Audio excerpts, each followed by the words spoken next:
आरोग्यम कार्यक्रम के सभी श्रोताओं को ध्वनि मित्र पांडुरंग पुराणिक का नमस्कार। आज श्रोताओं हमारे साथ हैं IMS BHU के वरिष्ठ न्यूरोलॉजिस्ट प्रोफेसर डॉक्टर विजयनाथ मिश्र। डॉक्टर साहब बहुत बहुत स्वागत है। नमस्कार। नमस्कार सर। हेलो। हाँ जी, आकाशवाणी वाराणसी। जी हाँ, आरोग्यम कार्यक्रम में स्वागत है आपका। नमस्कार, कौन बोल रहे हैं? जी, आप पांडुरंग पुराणिक बोल रहे हैं? जी बोल रहा हूँ। हमारे साथ आज न्यूरोलॉजिस्ट हैं प्रोफेसर डॉक्टर विजयनाथ मिश्र जी। आप अपना परिचय दीजिए पहले। जी, मैं यही वाराणसी से भिकारी गांव से शालिग्राम सिंह बोल रहा हूँ। अच्छा, डॉक्टर साहब से पूछना है आपको कुछ? जी, अगर मान लिया किसी को लकवा हो गया है तो उसका प्रथम उपचार क्या हो सकता है? बहुत ही अच्छा प्रश्न आपने पूछा। जी डॉक्टर साहब नमस्कार। नमस्कार। मैं आपके जरिए अपने सारे जनपदवासी और अगल बगल सभी जिलों वालों को ये बताना चाहता हूँ कि अगर किसी को लकवा मतलब शरीर के एक तरफ या कमजोरी हो गई या आवाज चली गई, बेहोशी हो गया, कोई चीज अचानक अगर हुआ तो ये लकवा की बीमारी हो सकती है।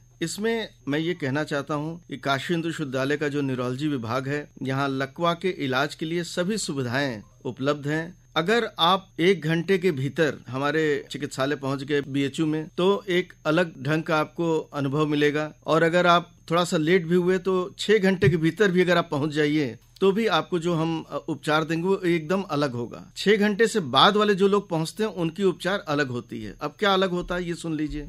अगर आप 6 घंटे के भीतर चिकित्सालय पहुंच गए, कोशिश तो ये करिए कि जल्दी से जल्दी पहुंचे। अगर लकवा जल्दी से जल्दी चिकित्सालय पहुंच गया तो उसका हम लोग पहले एग्जामिन करके CT स्कैन कर लेते हैं, और अगर उसमें इन्फाक्ट या नस की धमनी रुकने की शिकायत हम लोग को मिली तो हम लोग उसको दवाई के माध्यम से उस पूरी धमनी को खोल भी सकते हैं और लकवा तुरंत ठीक भी हो सकता है। दिक्कत यह है कि जो हमारे मरीज हैं और जो हमारे दूर दराज के लोग हैं, वो लोग चिकित्सालय पहुंचने में जो देरी करते हैं उससे लकवा गंभीर हो जाता है, और इतना गंभीर हो जाता है कि कई में तो मृत्यु हो जाती है। इसलिए लकवा जितनी जल्दी आप चिकित्सालय पहुंचे, अगर 1 घंटे के भीतर पहुंचे तो बहुत अच्छा है, और 6 घंटे के भीतर भी अगर पहुंच गए तो भी आपको न्यूरोलॉजी विभाग BHU में जो सुविधाएं मिलेंगी वर्ल्ड क्लास, आप खुद विश्वास नहीं करेंगे कि आपका लकवा इतनी जल्दी ठीक हो गया। अच्छा जी, एक मेरा छोटा सा प्रश्न और है डॉक्टर साहब जी। मैं एक सिंगर हूँ, अगर इसमें आवाज में थोड़ी बहुत परेशानी होती है तो उसके लिए कुछ आप मार्गदर्शन कर सकते हैं?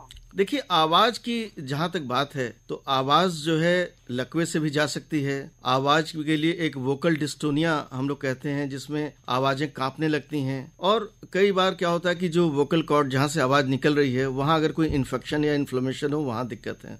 तो अगर किसी को आवाज की दिक्कत है तो सबसे पहले वो चिकित्सक से मिले। किस तरह की दिक्कत है वो चिकित्सक तय करेगा, और कई रोगों में जो आवाज की दिक्कत है उसका इलाज बहुत अच्छा है। ठीक है, बहुत धन्यवाद। हाँ जी, पांडुरंग पुराणी जी, आपका बहुत बहुत धन्यवाद। आपकी आवाज मुझे बहुत अच्छी लगती है। चलिए, बहुत धन्यवाद, बहुत धन्यवाद जी, थैंक यू। प्रणाम। नमस्कार। हेलो जी डॉक्टर साहब नमस्कार। आरोग्यम कार्यक्रम में स्वागत है। कौन बोल रहे हैं बताइए? जी सर, मैं राजाराम कालिका धाम सेवापुरी वाराणसी से बोल रहा हूँ। जी, हमारे साथ आज न्यूरोलॉजिस्ट हैं डॉक्टर विजयनाथ मिश्र जी। आपका क्या प्रश्न है, पूछिए। इन्हीं से तो हमें बात करनी थी सर। पूछिए पूछिए पूछिए। जी डॉक्टर साहब नमस्कार। नमस्कार सर। सर, हमें नींद न आना, बेचैनी, घबराहट और बेचैनी बहुत ज्यादा होता है, और पीछे के रीढ़ा में बहुत ज्यादा दर्द रहता है हमेशा। कभी कभी दिमाग बहुत ज्यादा टेंशन पन ले लेता है। आपकी उम्र कितनी है? लगभग 47 हो गया है। 47। कोई और नशा की आदत है? खाई नहीं खाते हैं। नहीं खाते। कोई नींद की दवा खाते हैं? हाँ सर। कितनी गोलियां खा जाते हैं? 1 गोली खाना पड़ता है सर। ये आपने जो प्रश्न किया है ये केवल आपके लिए नहीं, बहुतों के लिए ये समस्या है। नींद न आना एक बहुत बड़ी समस्या है सर। करीब 10 साल से हम मैं आपको 3-4 लाइनों में इसके बारे में बता दूंगा। पहला, नींद नहीं आने का जो सबसे बड़ा कारण ये है कि हमने अपनी नींद का जो स्वास्थ्य है वो खराब कर रखा है। जैसे नींद आपने देखा होगा, पहले हम लोग कहते थे 10 बज गया, ऐसे कहते थे 10 बज गया मतलब जैसे रात का प्रहर शुरू हो गया जी। अभी आजकल आपने देखा होगा कि लोग मोबाइल, टीवी, कंप्यूटर, यहाँ तक कि छोटे छोटे बच्चे भी रात में 12 बजे 1 बजे तक अपना पूरा नींद डिस्टर्ब कर लेते हैं। तो ये नींद का जो स्वास्थ्य है हमने खुद खराब किया हुआ है। तो हम अगर अपनी एक दैनिक दिनचर्या बना लें कि हम शाम 7, 7:30 जिसे कहते हैं डिनर टाइम, अगर हम खाना खा लें 8 बजे तक हो जाए तो हम 9 बजे तक बिस्तर पर जाने की तैयारी शुरू कर दें। 9 से 9:30 अगर हम चले गए तो हमने क्या किया, 3 चीजें की। पहला, हम टाइम से सोने चले गए। दूसरा जो नींद का स्वास्थ्य मैं कह रहा हूँ कि अगल बगल कोई हमने इंस्ट्रूमेंट वगैरह, गाना, संगीत, ये सब तेज वाला कुछ नहीं किया, मोबाइल टीवी में अपना टाइम नहीं बिताया, तो अगर हम 9:30-10 तक सोने चले गए तो 6 घंटे से 8 घंटे आपके सुबह 5-6 बजे तक हो जाएंगे। तो सुबह 5 बजे जग जाएंगे आप, 1 घंटे सुबह टहल सकते हैं। अपना जो स्वास्थ्य का सबसे बेसिक मैकेनिज्म है, सुबह प्रातः उठना, एक्सरसाइज, अपने आप को तैयार करके एक पौष्टिक आहार लेना। और पौष्टिक आहार और पौष्टिक जीवन आपका तभी हो सकता है जब आपकी पौष्टिक नींद हो। तो नींद के लिए, नींद तो सबसे बड़ी चीज है। हाँ, नींद के लिए आपको थकना जरूरी है। नींद के लिए आपका नींद का स्वास्थ्य रखिए। और ये जो नींद की दवाइयां हैं, जैसे शराब, सिगरेट, तंबाकू के नशे होते हैं, ऐसे लोगों को नींद की दवाइयों का नशा है। मैं आपको ही नहीं, मैं उन सभी लोगों को ये कहना चाहता हूँ, कृपया नींद की दवा जल्दी से जल्दी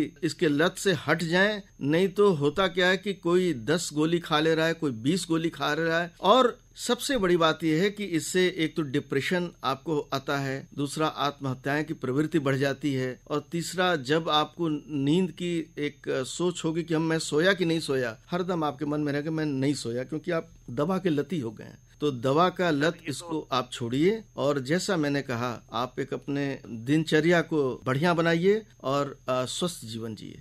जी सर, टीवी वगैरह वही सब कुछ कोई चीज मैं देखता नहीं हूँ। नहीं, मैं आपके लिए नहीं कह रहा हूँ, मैं सबके लिए कह रहा हूँ। आपको तो मैंने कहा, देखिए, नशा पहले आप तंबाकू बंद करिए। मेरे कहने से आप 2 काम शुरू करिए, जैसे शाम को जल्दी खाना खा करके एक टाइम से बेड पर जाना और सुबह उठ करके टहलना। देखिए, टहलना जो व्यायाम है, इससे एक प्रकार की ऐसी केमिकल निकलती है जिससे हम लोग के जीवन स्वस्थ और टाइम से नींद आता है। और जब हम टाइम से सोते हैं, तो मैं आपको नहीं, सभी को कह रहा हूँ कि जब हम टाइम से सोते हैं तो 3-4 घंटे की नींद के बाद हमारे ब्रेन से एक जो हार्मोनल प्रक्रिया शुरू होती है, वो हमारे बच्चों के ग्रोथ और बुद्धि विकास और हमारे जीवन के स्वस्थ रखने में सहायक होती है। जो बच्चे टाइम से नहीं सोते हैं, वो देखेंगे वो ठिगने हो जाएंगे, बुद्धि उनकी कुंद हो जाएगी और तरह तरह की परेशानी आती है। सर, एक बात हमें परेशानी है, जैसे हम टाइम से सो रहे हैं तो ऐसा करके भी देखे हैं, 8 बजे बिस्तर पे चले गए और उसके बाद जब 12-1 बजेगा फिर नींद खुलेगा मेरा, उसके बाद दोबारा नींद लगता ही नहीं है।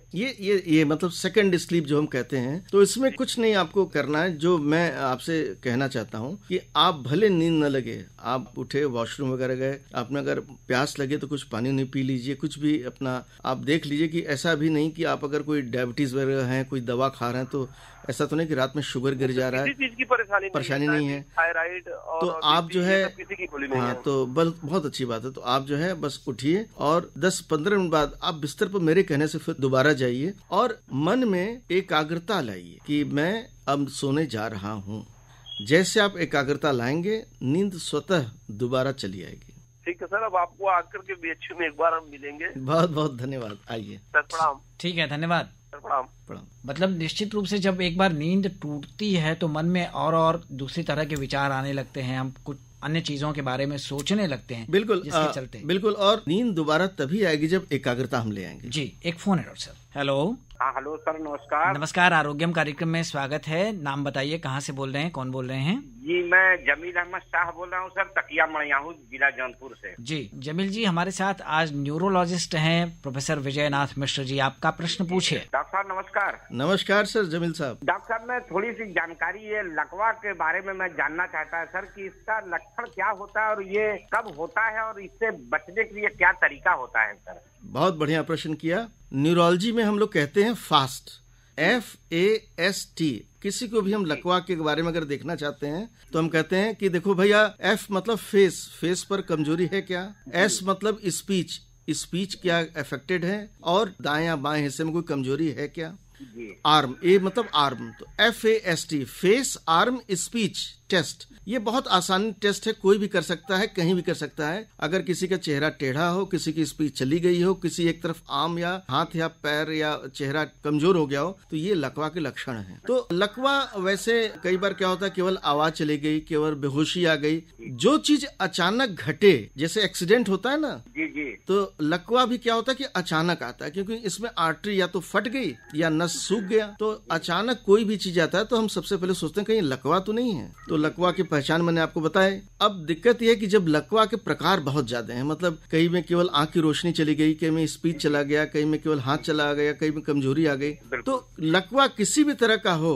कोशिश ये करिए कि हॉस्पिटल आप जल्दी से जल्दी पहुंचिए। भले थोड़ी ही कमजोरी हो, ये जान लीजिए कमजोरी बढ़ने वाली भी होती है, तो जितनी जल्दी आप हॉस्पिटल पहुंचेंगे उतनी जल्दी लकवे से आप ठीक होंगे।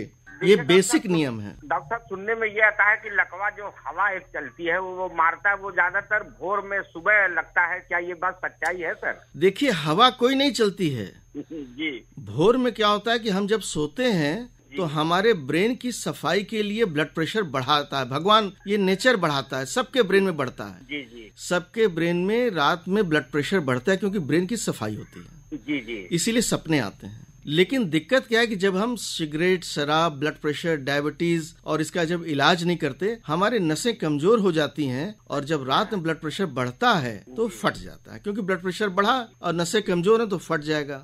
तो हमको 4-5 चीजें ध्यान देनी है। मोटापा न हो, हम डायबिटीज, ब्लड प्रेशर न हो, अगर हो तो उसका इलाज कराएं, सिगरेट, शराब से दूरी बनाएं, ये सारी नसें कमजोर करती हैं। और हवा कोई नहीं चलल, खाली भोर में लकवा मरलस काहे कि ब्लड प्रेशर बढ़ गया, नस कमजोर हो।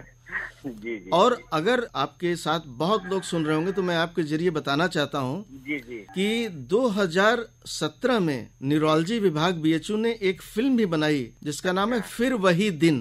अच्छा। फिर वही दिन यूट्यूब पर है, शुद्ध नौटंकी बेस पर ये फिल्म बना है। इस फिल्म को अगर कोई देख ले तो पता लग जाएगा कि लकवा कैसे मारता है, मारने के बाद उसका इलाज कैसे होता है। और प्रख्यात निर्देशक श्री नरेंद्र आचार्य जी के द्वारा ये बनाई गई फिल्म का लोकार्पण स्टॉकहोम में अल्फ्रेड नोबेल के घर हुआ था 2018 में। जी जी। क्योंकि नोबेल पुरस्कार जिनके नाम पर मिलता है उनको भी लकवा के मारने से मृत्यु हो गई। तो ये फिल्म हम लोगों ने जो वहीं लोकार्पण किया पूरे विश्व को, आप YouTube पर इसको देख सकते हैं और सबको दिखाइए। जी, बहुत बहुत धन्यवाद। बहुत बहुत धन्यवाद। अच्छी जानकारी देने के लिए बहुत बहुत शुक्रिया। सादर नमस्कार जमील साहब। जी धन्यवाद, नमस्कार। हेलो हेलो, आरोग्यम कार्यक्रम में। सर जी नमस्कार, आरोग्यम कार्यक्रम में स्वागत है। कौन बोल रहे हैं? जी, मैं जंग बहादुर बोल रहा हूँ सर, ग्राम सवरपुर, पोस्ट दरनाहा, जिला भदोही से सर। अच्छा, हमारे साथ न्यूरोलॉजिस्ट हैं डॉक्टर मिश्र जी, क्या पूछना है आपको, पूछिए। जी डॉक्टर साहब नमस्कार। नमस्कार जंग बहादुर जी। हाँ डॉक्टर साहब, ये पूछ रहा हूँ मिर्गी होने का कारण क्या है सर जी, और दूसरा सवाल हमारा ये है कि उसका जो है उपचार क्या है, और तीसरा सवाल ये है सर, अगर किसी को आ गया दौरा तो उसको घरेलू उपचार क्या है? देखिए, आपने एक ऐसा प्रश्न पूछा जो लाखों लोग पूछते हैं, तो मैं आपको इस बारे में बहुत संक्षिप्त और अच्छी तरह बताना चाहता हूँ। पहला, मिर्गी एक ऐसी बीमारी है जिसमें ब्रेन की तरंगों के कारण हमें या तो बेहोशी आ जाती है, या हमें झटके आ जाते हैं, या हम एक हाथ पैर कमजोर होकर गिर पड़ते हैं। तो इसके कारण देखिए अनेक हैं, मतलब 1000 से ज्यादा कारण हैं मिर्गी के। हम कारणों में नहीं जाएंगे, हम सबसे पहले तो ये कहेंगे कि अगर किसी को अचानक झटका आ गया, कोई बेहोश हो गया, कि गिर गया, कोई सड़क पर फड़फड़ाने लगा, तो ये जानिए कि उसको मिर्गी आई। तो उसको 2 चीज पहले करिए। पहले तो उसको करवट लिटा दीजिए और उसके जो शर्ट या जो ऊपर सलवार या जो भी उसके जो कपड़े हैं ऊपर के, उसको थोड़ा ढीला कर देंगे तो गला उसका थोड़ा खुला हो जाएगा। तो उससे क्या है कि सांस लेने में दिक्कतें आएगी। देखिए, करवट करा देने से क्या होता है कि जितने भी थूक लार सब हैं बाहर गिर जाएगा, नहीं तो सब फेफड़ा में चला जाता है और ये बहुत बड़ा कॉम्प्लिकेशन है, जाके इन्फेक्शन होता है, जाम कर लेता है। हाँ, दूसरा, मिर्गी कोई भी हो, पूरे दुनिया में 90% मिर्गी 30 सेकंड से ज्यादा नहीं रहते। जी सर। ये 30 सेकंड के कम वाले मिर्गी है, अगर उससे ज्यादा हुआ तो वो गंभीर मिर्गी है।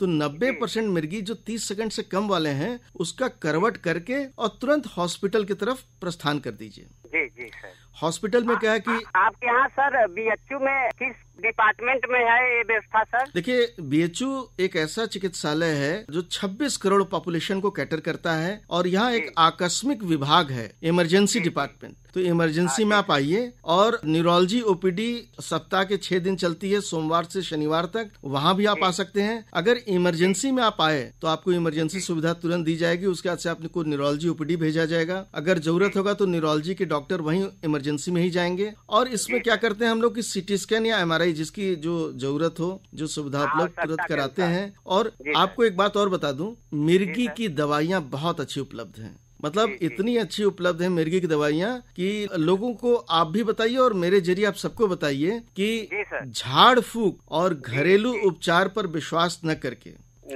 कई लोग कहते हैं कि कई लोग कहते हैं इनकी शादी करा दो मिर्गी ठीक हो जाएगी। एक ने मिर्जापुर में गया तो वहाँ कहा खटमल खिला दो तो मिर्गी ठीक हो जाएगी। एक ने कहा गाय का मूत्र पिला दो तो मिर्गी ठीक हो जाएगी। देखिए ये सारी जो चीजें हैं जान चली जाएगी। कहते हैं जूता सुखा दो, जूता लोग सुखा देते हैं। ये सब क्रिमिनल है, नहीं करना चाहिए। और मैंने ऐसे बहुत मरीजों को देखा जिनकी शादियां टूट जाती हैं, कई लड़कियों का घर उजड़ जाता है, कई लड़कों का घर उजड़ जाता है। तो मैंने तो हम लोगों ने न्यूरोलॉजी विभाग बीएचयू की तरफ से इसमें एक आंदोलन पिछले 2013 में हमने शुरू किया था जिसका नाम है एक नया दिन। मिर्गी के मरीजों के लिए एक हम लोगों ने फीचर फिल्म बनाई जिसका लोकार्पण भारत के राष्ट्रपति महामहिम प्रणब मुखर्जी जी ने राष्ट्रपति भवन में किया था और पूरे विश्व के 58 देशों में इसको देखा जाता है। आप भी देखिए एक नया दिन। जी सर, देखेंगे। इसमें यूट्यूब पर है। इसमें ये बताया गया है कि मिर्गी का इलाज संभव है और मिर्गी अगर हो तो इलाज कराएं, न कि झाड़ फूक कराएं। बहुत अच्छी बात आपने बताई डॉक्टर साहब। धन्यवाद। नमस्कार जंग बहादुर जी। नमस्कार। हेलो पांडुरंग, नमस्कार। हाँ नमस्कार, आरोग्यम कार्यक्रम में स्वागत है। नाम बताइए। मौसम अंसारी बोल रहे हैं, बजटिया धरारा पे। अच्छा मौसम जी, हमारे साथ न्यूरोलॉजिस्ट हैं डॉक्टर विजयनाथ मिश्र जी। आपका प्रश्न पूछिए। डॉक्टर साहब नमस्कार। मोहसिन साहब नमस्ते। डॉक्टर साहब हम ये पूछना चाहते हैं कि हमारे पास पड़ोस में कई लोग ऐसे जो है जो चलते चलते कभी कभी ऐसे ऐसे हाथ उमिटते गिर जाते हैं, तो ये मिर्गी की बीमारी किस तरीके से पकड़ती है? बहुत अच्छा प्रश्न आपने किया। और ये जो हाथ पर घूम करके अकड़ करके बेहोश होकर गिर जाते हैं, ये वाकई में देखिए आपने भी कहा है मिर्गी है और पूरे दुनिया में लोग जब मिर्गी को पहचानने में कोई दिक्कत नहीं करते।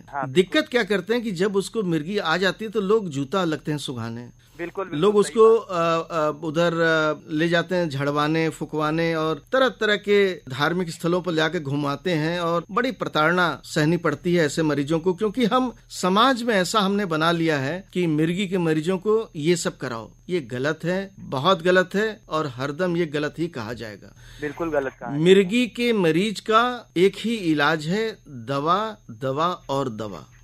जिन मिर्गी के मरीजों की दवा से हम लोग नहीं ठीक कर पाते वो करीब 14% मरीज ऐसे हैं जिनकी ऑपरेशन की भी जरूरत पड़ती है। लेकिन वो मरीज ऐसे हैं जिनको हम ही लोग बताएंगे कि ऑपरेशन की जरूरत है कि नहीं। लेकिन सबसे पहले दवाइयाँ। और पांडुरंग जी आपको भी मैं कहना चाहता हूँ, भारत देश में मतलब ऐसे ऐसे जगह हैं जहाँ 90% लोग इस बात को महसूस करते हैं कि दवाइयाँ जरूर खाएं। लेकिन ऐसे भी जगह हैं जहाँ मात्र 5% लोग सोचते हैं कि दवा देनी चाहिए। मतलब 95% लोग आज भी झाड़ फूक और इन तमाम विसंगतियों में रहते हैं। और जैसा मौसी ने सवाल किया तो मैं ये कहना चाहूंगा कि चाहे वो किसी भी धर्म, किसी भी प्रदेश, किसी भी जगह का मरीज हो, अगर मिर्गी का मरीज है तो उसकी दवाइयाँ खिलाएं। और भारत सरकार ने जो ये आयुष्मान योजना शुरू की, इसमें मिर्गी के मरीजों को इतनी सुविधा उपलब्ध है कि आपको खरीदनी भी नहीं पड़ेगी। आप हॉस्पिटल आइए, आयुष्मान कार्ड अपना रखिए अपने पास। हो सकता है 1-2 दिन के लिए हम लोग भर्ती करें क्योंकि वो कुछ फॉर्मेलिटीज हैं, कुछ जांच वगैरह करनी होती है और फिर आपको दवा मिलने लगेगी। हाँ, मगर ये लोगों की जो सोच है कि जिसको मिर्गी आता है लोग जूता चप्पल सूंघाते हैं, ये सब बहुत ही ये बात नहीं लगता। इसी सोच को दूर करने के लिए न्यूरोलॉजी विभाग बीएचयू ने एक फिल्म बनाई थी एक नया दिन, जिसको हमारे पूरे विश्व में देखा जाता है। आप भी देखिए, लोगों को दिखाइए, यूट्यूब पर भी है ये। और आपको जान के प्रसन्नता होगी कि एक हम लोगों ने नया आंदोलन जो कहते हैं हम लोगों ने शुरू किया। मैंने पांडुरंग जी कहा कि अगर न्यूरोलॉजिस्ट बने अगुआ तो घर में बने फगुआ। क्या बात है। तो हमने ऐसे ऐसे तमाम लड़कों के जिनकी शादियां नहीं हो रही थी, उनकी हम लोग अगुआ बने। हमने कहा कि अगर कोई दिक्कत होगी तो हमसे बताइए, आप शादी करिए। और तमाम ऐसे सुपर स्टार्स और स्टार्स हैं जिनको मिर्गी आती है, सब दवा खा के ठीक है। जैसे रिकी पॉन्टिंग, ऑस्ट्रेलिया का पूर्व कैप्टन, बिल्कुल, हमारे जॉन इब्राहिम, हमारे लेंडर पेस, ये सब मिर्गी के रोगी हैं, सब दवा खा के ठीक हैं। तो आइए हम सब हाथ बढ़ाएं, इनकी सहायता करें। जी, बहुत अच्छी बात डॉक्टर साहब आपने कही। अब हम जो लोग ऐसे हैं वो हम उन लोगों को आपके हॉस्पिटल में लाने की कोशिश करेंगे, उनको भेजने की कोशिश। और इनको ये फिल्म भी दिखाइए, सबको दिखाइए, एक नया दिन। ठीक है, एक नया दिन फिल्म। चलिए, बहुत धन्यवाद। नमस्कार। हेलो। हाँ जी, आरोग्यम कार्यक्रम में स्वागत है। नमस्कार, कौन बोल रहे हैं? नमस्कार जी, अनिल कुमार गुप्ता गौड़, अशोक विहार कॉलोनी फेज 2 पहाड़िया। जी, हमारे साथ न्यूरोलॉजिस्ट हैं प्रोफेसर विजय नाथ मिश्र जी। क्या पूछना है आपको, पूछिए। प्रोफेसर साहब का, डॉक्टर साहब का अभिनंदन है। नमस्ते अनिल जी। सम्मान पूर्वक नतमस्तक होके आपको प्रणाम है गुरु जी। सादर प्रणाम अनिल जी। जी सर, ऐसा है, 2 क्वेश्चन है, 2-3। ऐसा है कि जो साइटिका होता है वो केवल पैरों की नसों को ही इफेक्ट करता है कि शरीर के किसी और जगह को इफेक्ट करता है? जी, और प्रश्न पूछ लीजिए, फिर एक साथ उत्तर बताएंगे। अच्छा ठीक सर। और दूसरा ये है सर कि जो लंकवा होता है, पक्षाघात, ये अक्सर हम देखते हैं कि रात में 2 बजे के बाद ही बुजुर्गों को मैंने गांव में देखा है कि वो सही सलामत सोते हैं और सुबह पता चला कि उनको जो है लंकवा मार गया। और लंकवा और पोलियो में, जैसे कि पोलियो जो बच्चों में होता है, इन दोनों में क्या अंतर है, ये समझाएं कि इन सब रोगों से बचने के लिए प्राथमिक मतलब क्या लक्षण है कि आदमी को समझ में आए, चाहे वो मिर्गी ही हो, उसका इलाज आदमी शुरू कर दे कि ज्यादा आगे चल के ज्यादा कठिन परिस्थितियों का सामना ना करना पड़े। पहला प्रश्न जो आपने कहा साइटिका का, तो साइटिका उस दर्द को कहते हैं जो हमारे पीठ के नीचे वाले भाग से निकल के पैरों में जाता है। ये किसी और दर्द को साइटिका नहीं कहते, ये हम लोग उसी कहते हैं। और ये इसलिए होता है क्योंकि यहाँ जो 3 बड़े नसें हैं जिससे हमारा पूरा पैर के मांसपेशी चलती है, अगर वो या तो डिस्क से दब गया हो या किसी और इन्फेक्शन या प्रॉब्लम जो होती है वहाँ उससे इन्फेक्ट हो गया हो, तो उससे साइटिका हो सकती है। और डायबिटीज में कई बार क्या होता है, शुगर बढ़ने से भी साइटिका के दर्द होता है। दूसरा, जैसे आपने कहा लकवा के बारे में, तो बिल्कुल सही बात है कि लकवा रात में क्यों मारता है। जैसा मैंने पहले भी कहा था, अभी फिर मैं कहना चाहता हूँ कि रात में जब हम सोते हैं तो हमारे ब्रेन का जो ब्लड प्रेशर है 3 फेजेस में बहुत बढ़ जाता है, क्योंकि ब्रेन दिन भर काम करता है। भगवान ने ऐसा बनाया सिस्टम कि हमारे रात में ब्लड प्रेशर करीब 200-180 तक चला जाता है, सबका, हमारा सबका। अच्छा जी। उससे क्या होता है, ब्रेन की जो नसें बंद रहती हैं दिन भर, उसकी सफाई हो जाती है जी। उसी में सपने वगैरह आते हैं, हम लोग करवट लेते हैं, सपने आते हैं जी, जी, जी। होता यह है कि बूढ़े लोगों में, और खास करके जिनको ब्लड प्रेशर, डायबिटीज और जो लोग नशे के शिकार होते हैं, सिगरेट, शराब, इनकी नसें कमजोर हो जाती हैं। तो इस कारण से इनका नस जब ब्लड प्रेशर बढ़ता है तो रात में फट जाता है या बंद हो जाता है। इसको हम कहते हैं रात में लकवा मार गया। तीसरी बात आपने कही पोलियो। तो देखिए पोलियो क्या है, पेट में जो वायरस का इन्फेक्शन होता है वो स्पाइनल कॉर्ड और ब्रेन में चला जाता है। उसमें क्या होता है, बच्चों के चारों हाथ पैर सुन्न या कहते हैं लुल पड़ जाना, फिर वो धीरे धीरे उसमें रिकवरी होती है, जिसको हम कहते हैं AFP, एक्यूट फैसिड पैरापेरेसिस, जिसमें दोनों पैर कमजोर हो जाते हैं। ये पैर जब ठीक होते हैं तो चूंकि काफी इन्फेक्शन बढ़ गया होता है तो उससे पैर में दिक्कत रह जाती, जो हम कहते हैं ये पोलियो वाला बच्चा हो। अब भारत सरकार के अथक प्रयास के कारण भारत एक ऐसा देश बन गया जहां हमने पोलियो पर बहुत विजय पा ली है। और पोलियो ड्रॉप का जो आपने देखा होगा, हर साल देश के राष्ट्रपति बच्चे को पोलियो ड्रॉप पिला रहे हैं, प्रदेशों को मुख्यमंत्री पिला रहे हैं। ये इसलिए कहा जाता है कि सबको हम लोग बतावें कि पोलियो ड्रॉप, जैसे आपने देखा होगा लॉकडाउन में कई बच्चों को पोलियो ड्रॉप नहीं पिलाई गई, तो ये खतरा बढ़ गया था कि कहीं ऐसा तो नहीं कि पोलियो भी बढ़ जाएगा। लेकिन सरकारों ने सब जगह मिल करके पोलियो का दोबारा पूरा जो टीकाकरण सबको कंप्लीट कराया, और ये हम लोग के कवर है, इससे हम लोग बचे हुए हैं। जी। और तीसरा धन्यवाद देना होगा कि ये आशा देवी लोग घर घर आके पोलियो का ड्रॉप पिलाई। धन्यवाद, इनको प्रणाम करते हैं हम सब लोग। आशा वर्कर्स को प्रणाम है कि ये हमारे स्वास्थ्य सेवाओं के सबसे बेसिक वर्कर हैं। और जितना काम इन्होंने कोविड महामारी में किया है, और कोविड से भी बचाना है और पुराने रोगों से भी बचाना है, तो आशा वर्कर और ये कर्मचारी जहाँ मिले, इनको सादर नमन, इनका तो पैर छू के प्रणाम करना चाहिए जी। और अंत में खाली ये कहूंगा कि इस रोगों को जो पहचानने की बात आप कह रहे हैं, जो तो मिर्गी वाला सर, देखिए मिर्गी को तो सब कोई पहचान लेता है कि झटका आया, लकवा को भी पहचान लेता है। दिक्कत क्या है कि इनका इलाज हम ठीक से नहीं कराते, इसीलिए प्रॉब्लम बढ़ जाती है। अच्छा जी। हॉस्पिटल आइए, इलाज कराइए, जल्दी स्वस्थ होइए। ठीक है, नमस्कार जी। नमस्कार जी, धन्यवाद। हेलो, आरोग्यम कार्यक्रम जी, आरोग्यम कार्यक्रम में स्वागत है। नमस्कार, कौन बोल रहे हैं? मैं सागन जौनपुर से बोल रहा हूँ, अनंत कुमार गुप्ता जी। न्यूरोलॉजिस्ट हैं आज हमारे साथ, आपका प्रश्न पूछिए। ठीक है डॉक्टर साहब, नमस्ते। आनंद जी नमस्कार। थोड़ा सा एक जिज्ञासा है सर, छोटा सा प्रश्न है सर। मैं इधर 2-3 माह से, मेरी उम्र करीब 52-53 वर्ष है, 3 माह से सो के उठने के बाद एक हथेली की एक उंगली जो है, मुझे ऐसा लगता है कि मुड़ी हुई है, और जो उस पर मैं प्रेशर करता हूँ, थोड़ा सा दबाव डालता हूँ तो वो सीधी हो जाती है। थोड़ा सा उसमें दर्द भी रहता है। ये जो अंगुली मुड़ जाती है, ये जैसे घुटने का ऑस्टियोआर्थराइटिस होता है ना, वैसे अंगुली की भी ऑस्टियोआर्थराइटिस है। और इसके लिए आप फिजियोथेरेपिस्ट से मिलिए और ऑर्थोपेडिशियन से मिलिए, ठीक हो जाएगा, कोई दिक्कत नहीं है। ठीक है, बहुत धन्यवाद। नमस्कार सर। डॉक्टर विजयनाथ मिश्र जी, बहुत ही विस्तार से आपने हमारे श्रोताओं के प्रश्नों का समाधान किया। हम इस कार्यक्रम से विदा लें, इससे पहले आपकी पसंद का एक गीत श्रोताओं तक पहुंचाना चाहेंगे। कौन सा गीत आपको पसंद है, बताइए।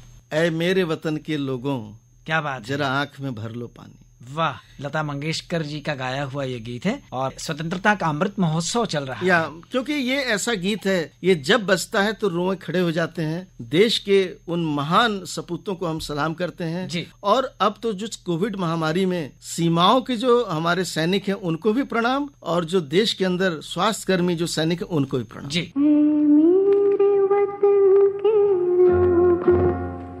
जरा आँख में भर लो पानी, जो शहीद हुए हैं उनकी जरा याद करो कुर्बानी। है मेरे वतन के लोगों, जरा आँख में भर लो पानी, जो शहीद हुए हैं उनकी जरा याद करो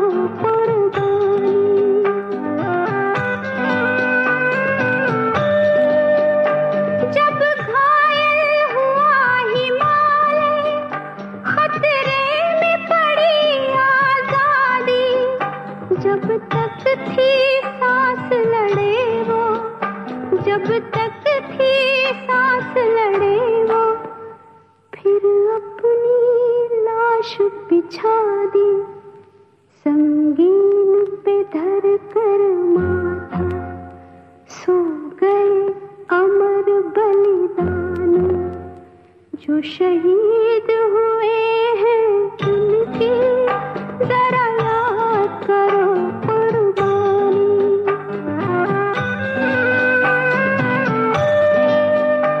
जब देश में थी दिवाली, वो खेल रहे थे होली, जब हम बैठे थे घरों में, जब हम बैठे थे घरों में, वो झेल रहे थे गोली, थे धन्य जवान वो अपने, थी धन्य वो उनकी जवानी, जो शहीद हुए हैं उनकी जरा याद करो कुर्बानी। कोई सिख कोई जाट मराठा, कोई सिख कोई जाट मराठा, कोई गुरखा कोई मदरासी, कोई गुरखा कोई मदरासी, सरहद पर मरने वाला, सरहद पर मरने वाला, हर वीर था भारतवासी, जो खून गिरा पर्वत पर, वो खून था हिंदुस्तानी, जो शहीद हुए हैं उनकी जरा याद करो कुर्बानी।